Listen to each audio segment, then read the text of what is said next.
Salut les amis, welcome on this platform. Depuis que je suis l'actualité footballistique au Cameroun, j'avais jamais vu ça.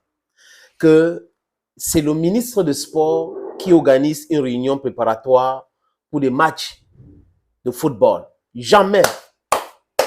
C'est une curiosité. Narcisse Mouel Kombi, le ministre des Sports, brille aujourd'hui par, pour moi, pour des mauvaises raisons. Avant lui, je ne sais pas si c'était au ministère qu'on organisait les réunions préparatoires pour un match de football. Est-ce que M. Narcisse Mouel Kombi est devenu président de la Fédération camerounaise de football? S'il veut, c'est légitime. C'est un Camerounais. Mais seulement tout un ministre qui va immobiliser son ministère pour organiser une réunion de préparation avec les acteurs pour un match de football, on n'avait jamais vu ça. Ça démontre quoi, les amis, qu'ils sont prêts à tout, même si on suspend le Cameroun. Ils sont prêts à tout.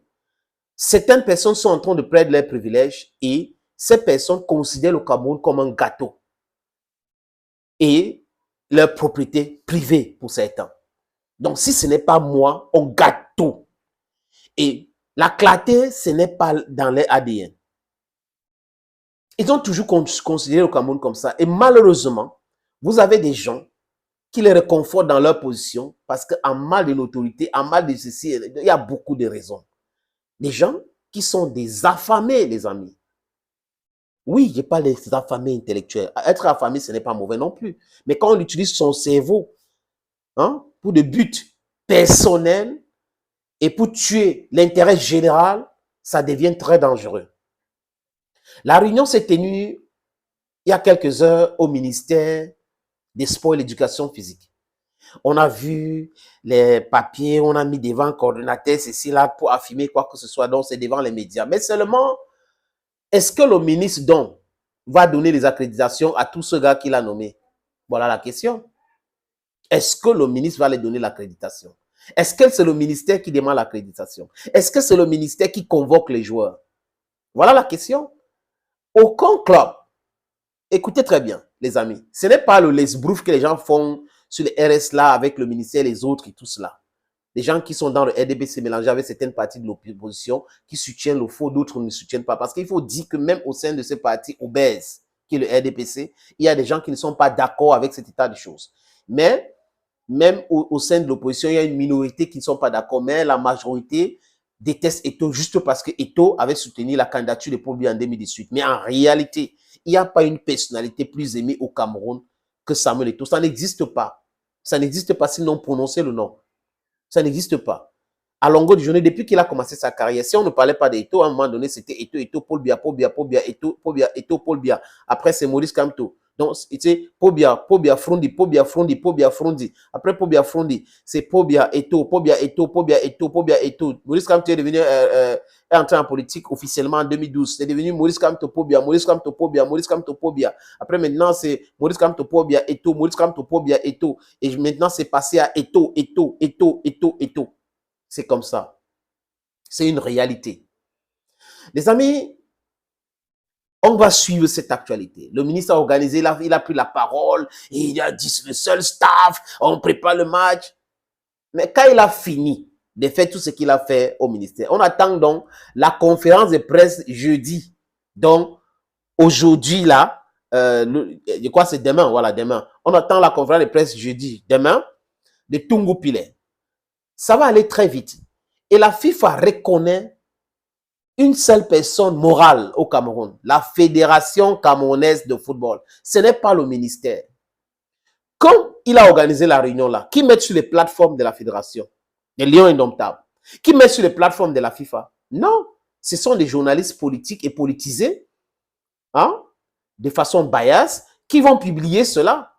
Mais seulement, la presse sérieuse ne peut pas prendre pour agent comptant ce qui dit le ministre. Ça représente uniquement le ministre.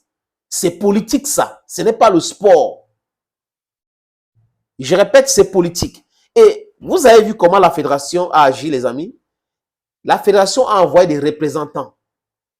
3 représentants. Je crois qu'on a permis à un seul, d'être dans cette réunion, Koumvondo. Ce n'est pas comme Toulouse qui débarque à la fédération, j'ai été envoyé par le ministre. Il n'y a pas de lettre. Rien de chez rien, il vient avec son téléphone. J'ai été envoyé par le ministre. C'est le ministre qui m'a envoyé. Vous voulez pas que j'entre? Je veux rendre compte. L'administration n'est pas verbale. Jamais l'administration est écrite. Donc, l'Africafoot donne une leçon à M. Ntoulou et ceux-là qui l'ont envoyé hier à la fédération perturber la réunion. Donc, c'était à dessein. Le ministre voulait organiser sa réunion aujourd'hui et le ministre a tout fait pour perturber la réunion de la fédération hier. Voilà la raison, les amis. Parce que qu'est-ce qui explique qu'un Ntoulou dit il ne peut pas avoir la réunion et tout, il demande aux gens de sortir et aujourd'hui, on organise une réunion. C'était bien préparé. C'est comme ça. Mais seulement, je vois, et on peut décider de se calmer, de dire, OK, continuez avec votre truc, et moi, avec les autres équipes et tout, l'équipe nationale, gérez comme vous voulez, après quand il y aura des problèmes, parce qu'il y aura des problèmes. Dans cette façon de gérer là, il y aura des problèmes très, très graves. Très, très graves. Et vous allez voir, ils vont tirer les conséquences, après, ils vont commencer à pleurer, mais ça sera très grave, ça sera même catastrophique, les amis.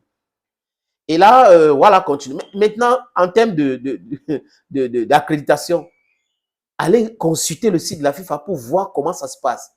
Tout ça, ça passe par la fédération et pas par le ministère. Donc, le ministère peut signer tout ce qu'il est en train de signer là. Et les gars là n'ont pas accès sur le banc des touches. C'est simple. Ils n'ont pas accès sur le banc des touches.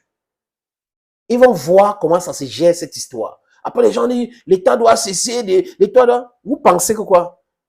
Les gens pensent que certaines personnes qui sont dans le RDPC, l'autre il a écrit quoi, il doit commencer, non, comme les gens qui saccagent les ambassades. Tout le monde n'a pas peur. L'État n'est pas un monstre. L'État, c'est toi, c'est moi, c'est tout le monde. L'État, ce n'est pas Mienzok, l'État, ce n'est pas le RDPC, l'État, ce n'est pas uniquement les ministres, c'est tout le monde. S'il n'y a pas de peuple, il n'y a pas l'État. L'État, c'est une structure que le peuple a mise en place pour pouvoir gérer ses affaires. Et cet État-là, ces représentants du peuple qu'on appelle l'État ne sont pas les propriétaires du pays. Je crois que ça devrait être clair dans la tête des gens qui pensent que c'est les menaces tout le temps, l'État. L'État, c'est qui? À M. Mienzok, par exemple, l'État, c'est qui? L'État, c'est le RDPC? C'est l'action? Vous comprenez quand vous parlez là? Il ne faut pas utiliser le nom de l'État. Dites que les représentants de l'État devraient utiliser la brutalité. Dites ça comme ça clairement pour qu'on comprenne. Parce que là, ils utilisent un terme qu'on utilise de façon abusive au Cameroun. L'État est le propriétaire de ceci, l'État est le propriétaire de cela. Donc, l'État. Non, l'État, c'est le peuple. Donc, le peuple doit réagir. Imaginez donc que le peuple réagit contre ces représentants-là, ce que ça va donner. Donc, les gens sont toujours dans le gros français, dans le lesbrouf et autres. Les amis, on va suivre. Le ministre a organisé ça pas aujourd'hui. Il a dit, demain, on va suivre aussi à 14 h la conférence de presse de Martin Tungu Pile. Thank you, friends, and bye-bye.